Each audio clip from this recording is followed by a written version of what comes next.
嗨，大家好，今日講嘅係第27個視頻，介紹演員馬思純。生辰資料可以喺維基百科下載。星盤冇對應果老星格組合。馬思純嘅人生係演員喺光影中不斷突破嘅修行，都係普通人喺生活中與自我和解嘅寫照。既有榮耀加身嘅璀璨，亦有向光而行嘅堅定。佢以7歲之齡踏足影壇係憑藉向義中嘅叛逆少女打開知名度，用7月與安生摘得金馬影獎牌後，更加係直面抑鬱症嘅困境中綻放生命人性。馬思純嘅演藝之路開啟於童年時期嘅一次機緣。1995年7歲嘅佢就深演咗個人首部電影《三個人冬天》，初觸銀幕就對表演翁下向往嘅種子。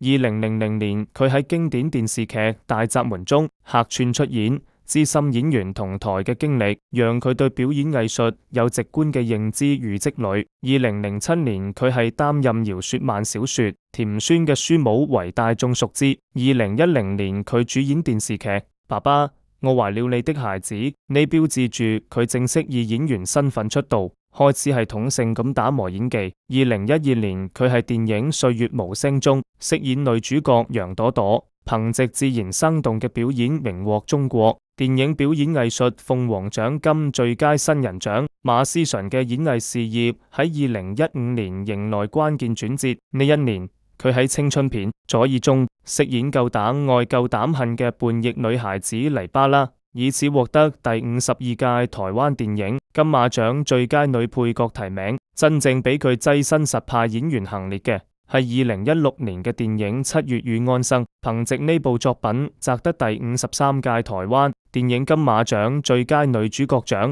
喺光環與榮耀之下，馬思純都飽受情緒問題嘅困擾。2020年，佢喺綜藝《看我的生活》中坦然坦誠自己患有抑鬱症，透露到自己長期要靠藥控制情緒，甚至為咗差狀態一度停工休養。唔同於多數公眾人物對負面經歷嘅避而不談，馬思純選擇投懷敞開心扉。星岸將每個喺 YouTube、Facebook 同 Threads 更新，歡迎有興趣嘅朋友觀看。馬思純嘅視頻就講到呢處，多謝大家嘅收看。